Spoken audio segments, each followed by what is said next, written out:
I'm talking today about just how powerful your belief system is and how powerful your thoughts are.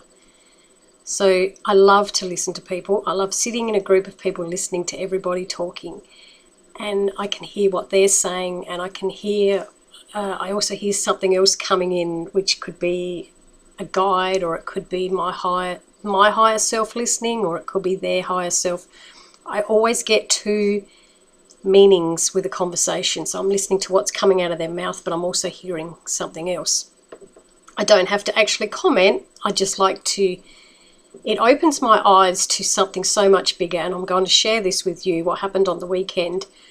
I was sitting with a group of people, and they were all in their 80s, and they were talking about their health issues.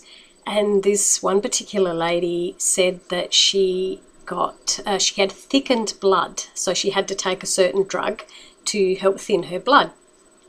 And I was listening to her explain that she couldn't take this drug because it affected her body, and she had to do something else to counteract that. So as I'm listening, I felt inspired to ask her the question, like I just asked her, so how did your blood get thick? If it was fine and then it got thick, how did that happen? What caused your body to make your blood get thick? And she said, her answer was, it's hereditary.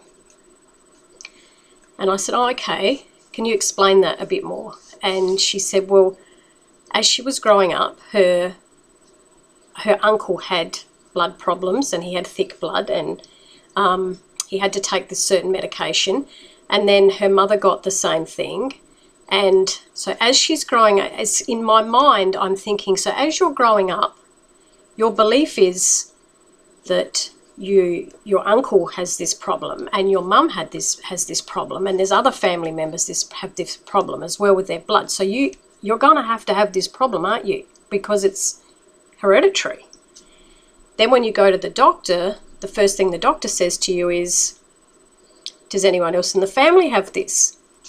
Again, it's instilled in your thought process that I need to get this problem because everyone in my family has it. The doctor says I should be getting it because everyone else in my family has it. So when you get to a certain age, you're going to get it because your belief system has convinced you that you're going to get this problem. So I'm listening to her, and then in piped another gentleman who was sitting next to me who said, I had thickened blood. But he said, my problem was I wasn't drinking enough water. He actually had a stroke, and the doctors had told him that he didn't have enough water in his system. So he continued to drink lots and lots of water, and he cured his blood. He doesn't have any medication at all now. He just drinks lots and lots of water, and he doesn't need medication. So his belief system was, if I drink a lot of water, I can cure this, and it worked for him. And her belief system is, I have to take the drugs the doctors give me because it's hereditary. That's her belief system. I'm not saying either of them are right or wrong or anything. There's no judgment. I'm just explaining the power of the belief system. And it reminded me of a story I heard a very, very long time ago about a 10-year-old boy who lived in outback Australia. So he did School of the Air, so he wasn't around other children. He was working on a farm, and he actually got cancer. I don't know where in the body he had the cancer, but he did get cancer. So his parents decided to fly him to the nearest capital city to get him treatment. And he was booked into the hospital. He was about 10 years of age, and he was in the bed in the hospital, and each day a nurse would come in and, like they do in hospital 2 or 3 times, maybe more times a day, they do your temperature. They put the thermometer in your mouth or under your arm or wherever they do, and they take your temperature.